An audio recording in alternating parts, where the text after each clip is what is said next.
देख रहा है इंडिया में एक बार फिर से आपका स्वागत है। आइए आज की खबरों के सफर में बढ़ते हैं आगे और अब बात करते हैं बांग्लादेश की। बांग्लादेश में पिछले कुछ दिनों में घटनाक्रम तेजी से बदल रहा है। हत्या, हिंसा, बवाल और अब 17 साल बाद पूर्व पीएम खालिदा जिया के बेटे तारिक रहमान की बांग्लादेश वापसी। सवाल ये कि क्या बांग्लादेश में सत्ता के लिए नई लड़ाई शुरू होने वाली है? सवाल ये भी कि जिस तरह से रहमान को रेड कार्पेट स्वागत मिला है वो क्या दर्शाता है? सवाल ये कि क्या बांग्लादेश में जो हिंसा हो रही है, हिंदुओं पर जो अत्याचार हो रहे हैं, उन पर लगाम लगेगी?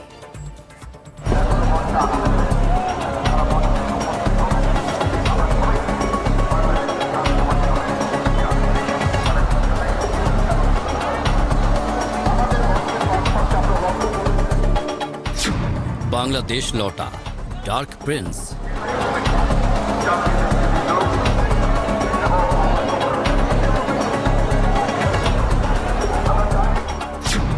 सत्रह साल बाद लंदन से ढाका।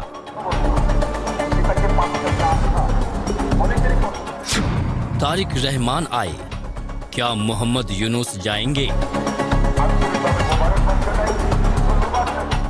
सड़क पर समर्थकों का ये हुजूम देखिए।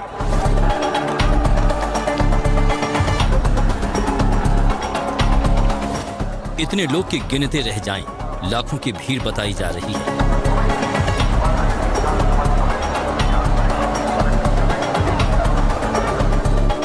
रहमान की गाड़ी के साथ सुरक्षा बलों के जवानों को देखिए।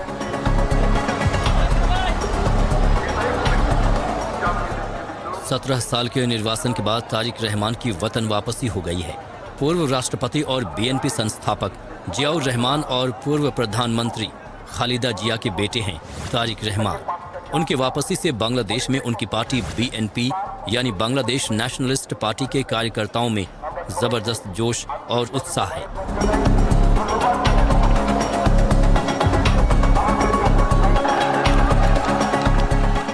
17 साल बाद वतन वापसी की खुशी में उन्होंने देश की मिट्टी भी उठाई। पार्टी का दावा है कि उनके स्वागत में करीब 50 लाख पार्टी समर्थक ढाका पहुंच रहे हैं। बताया जा रहा है कि वतन वापसी के साथ ही उनके अगले 3 दिन का कार्यक्रम भी तय हो गया है, जिसमें मां खालिदा जिया से अस्पताल में मुलाकात, जियाउर रहमान की कब्र पर श्रद्धांजलि और ढाका यूनिवर्सिटी में हादी की समाधि पर जाना भी शामिल है। चर्चाओं का बाजार गर्म है। रहमान की वापसी के कई मायने निकाले जा रहे हैं। जानकारों का मानना है कि इससे मोहम्मद यूनुस और जमात इस्लामी दोनों की मुश्किल बढ़ सकती है। उनके वापस आने के बाद जैसे कि आज उनकी जो रिसेप्शन है उसमें 20 लाख लोग जमायत हुआ। ये बहुत ही खराब खबर है यूनुस के लिए। सवाल ये कि क्या तारिक रहमान बांग्लादेश में अपनी पार्टी की ओर से पीएम का चेहरा होंगे? शेख हसीना की पार्टी अवामी लीग को फरवरी में होने वाले चुनाव में शामिल होने पर पाबंदी लगा दी गई है। ऐसे में बीएनपी के कार्यकारी अध्यक्ष के तौर पर तारिक रहमान की पीएम पद के लिए अपनी पार्टी से दावेदारी काफी मजबूत हो गई है। ढाका पहुंचने के तुरंत बाद बीएनपी नेता तारिक रहमान ने मुख्य सलाहकार मोहम्मद यूनुस से फोन पर बात की। बताया जा रहा है कि बातचीत के दौरान तारिक ने अपनी वापसी के लिए किए गए इंतजामों, विशेष रूप से सुरक्षा उपायों के लिए अंतरिम सरकार का आभार व्यक्त किया। लेकिन सवाल ये कि क्या आगे भी ये संबंध जारी रहेंगे? तारिक रहमान की बांग्लादेश में वापस आने में कोई ऑब्स्टेकल्स थे। ये तारिक रहमान ने भी कई महीने पहले फेसबुक में और सोशल मीडिया में पोस्ट करके ही स्वीकार की।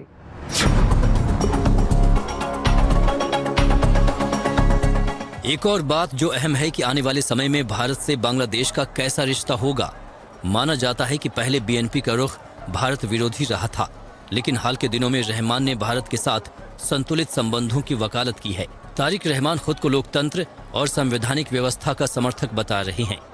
उन्होंने हाल ही में बांग्लादेश फर्स्ट नाम से देश की विदेश नीति का खाका पेश किया था, जिसमें उन्होंने कहा था कि उनके प्राथमिकता में न तो दिल्ली होगी और न ही पिंडी यानी रावलपिंडी, जहां पाकिस्तानी सेना का मुख्यालय है। यानी उन्होंने भारत और पाकिस्तान के बीच संतुलन बनाने के संकेत दिए हैं। पिछले महीने रहमान ने लंदन से अपनी पार्टी के समर्थकों को संबोधित करते हुए कहा था कि जमात इस्लामी ने बांग्लादेश की आज़ादी के आंदोलन के दौरान पाकिस्तान की तरफ से लड़ते हुए लाखों बंगालियों का कत्ल किया था। यानी उन्होंने बीएनपी और जमात के बीच एक रेड लाइन खींचने की कोशिश की है। इसके अलावा ये भी कहा जा रहा है कि बांग्लादेश में पाकिस्तान की आईएसआई जिहादियों के साथ मिलकर काम कर रही है। सबकी कोशिश थी कि बांग्लादेश की बड़ी दो पॉलिटिकल पार्टी को माइनस करके राजनीति से जमात इस्लामी को और कट्टरपंथियों को पावर पे लाए, तख्ते पे लाए।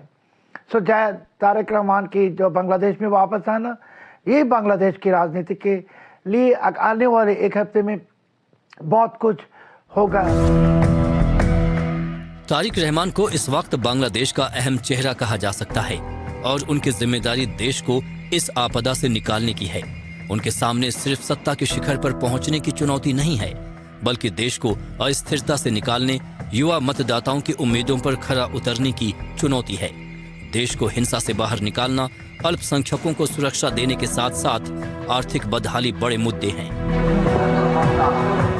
बांग्लादेश में आने वाले दिनों में क्या होगा, भारत समेत पूरी दुनिया की इस पर नजर है।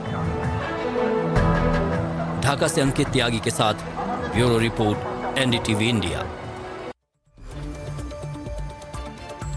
तो तारिक रहमान आज ही ढाका वापस आए हैं। इससे वहां के हालात में क्या बदलाव आएगा, क्या वहां पे स्थिति बेहतर होगी, ये बताने के लिए अंकित त्यागी मेरे सहयोगी सीधा ग्राउंड जीरो से बांग्लादेश से हमारे साथ जुड़ गए हैं। अंकित, ओवर टू यू। आप बताइए वहां पर फिलहाल क्या स्थिति बनी हुई है।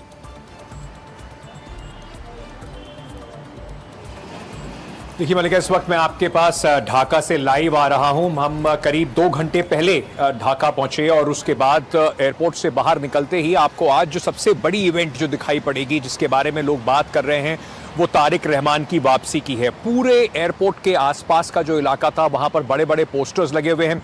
एक अलग तरह की गर्मजोशी जो है वो दिखाई पड़ी। उनके समर्थक बड़ी तादाद में दिखाई पड़े। एयरपोर्ट से निकलने के बाद वो अपनी बीवी और अपनी बेटी के साथ 17 साल बाद बांग्लादेश पहुंचे हैं और जैसे ही वो जहां पर उनका रैली का स्थल था, वहां तक पहुंचने में उन्हें काफी समय लग गया। लेकिन मैं आपको ये बताना चाहता हूं कि इस वक्त कम से कम तारिक रहमान के आने के बाद से या उनके आने की से पहले जबरदस्त सुरक्षा के इंतजाम ढाका में यहां पर किए गए थे। जगह जगह पर चप्पे चप्पे पर पुलिस वाले हैं। आज क्योंकि क्रिसमस है, छुट्टी है, तो कई जगह पर ट्रैफिक का वो हाल नहीं है जो अमूमन तौर पर यहां पर दिखाई पड़ता है। लेकिन कई जगह पर हमने देखा कि मिलिट्री को भी यहां पर लगाया गया था, तैनात किया गया था सुरक्षा के लिहाज से। क्योंकि जहां मैं इस वक्त खड़ा हूं ढाका में, उससे कुछ दूर पर ही एक फ्लाईओवर है जहां पर एक कल ग्रेनेड से हमला किया गया, जिसमें एक व्यक्ति की और मौत हो गई थी। तो सुरक्षा को लेकर अभी भी जो चिंता है वो बनी हुई है। यूनुस सरकार की कल एक बड़ी बैठक भी हुई सुरक्षा को लेकर, लेकिन अब लोगों की उम्मीद कई तरीके से, क्योंकि एक बड़ा पॉलिटिकल फिगर की अगर बात करें, राजनीति का जो उथल पुथल है उसमें एक बड़े पॉलिटिकल फिगर शेख हसीना के जाने के बाद से जो एक वैक्यूम बना हुआ था, उसके सामने तारिक रहमान का आने को एक बड़े जो एक राजनीतिक चेहरे के तौर पर यहां पर देखा जा रहा है। लोग ये मान रहे हैं कि अगर उनकी पार्टी जीतती है फरवरी के चुनाव में, तो अगले प्रधानमंत्री तारिक रहमान हो सकते हैं और उनकी पार्टी जीतेगी तो खैर साइज तौर है वही प्रधानमंत्री बनेंगे। लेकिन उनके ऊपर और जो एक बड़ा सवाल इस वक्त बांग्लादेश में बना हुआ है कि क्या जो माइनॉरिटीज हैं, चाहे वो हिंदू हो और क्रिश्चियंस हो, उनकी सुरक्षा को लेकर क्या किया जा रहा है, सरकार कितनी उसको लेकर सचेत है और किस तरीके से जो सुरक्षा के हालात हैं, कम से कम लोगों में एक ये बात बैठाई जाए कि अब सुरक्षा जो है और कानून व्यवस्था जो है वो उसी के हिसाब से बांग्लादेश चलेगा। इस उथल पुथल के बीच में तारिक के साथ में भी यही एक बड़ा सवाल बना हुआ है।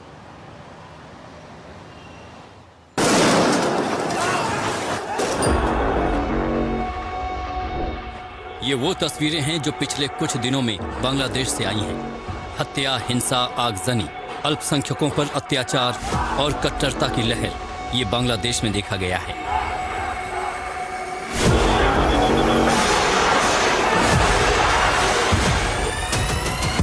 ये तस्वीरें सोशल मीडिया पर वायरल हैं। ये वीडियो ढाका यूनिवर्सिटी की मधुर कैंटीन का बताया जा रहा है। एक कट्टरपंथी जमकर नारेबाजी कर रहा है, तोड़फोड़ कर रहा है। वो कैंटीन की कुर्सियों को तोड़ता है और कुर्सियों को एक एक कर पटकता है।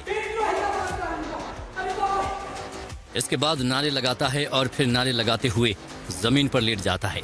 इस दौरान कैंटीन से कई और लोग गुजरते हुए नजर आ रहे हैं। ये वीडियो इस ओर भी इशारा कर रहा है कि कैसे एक ऐतिहासिक जगह पर कट्टरपंथी घुस गए हैं।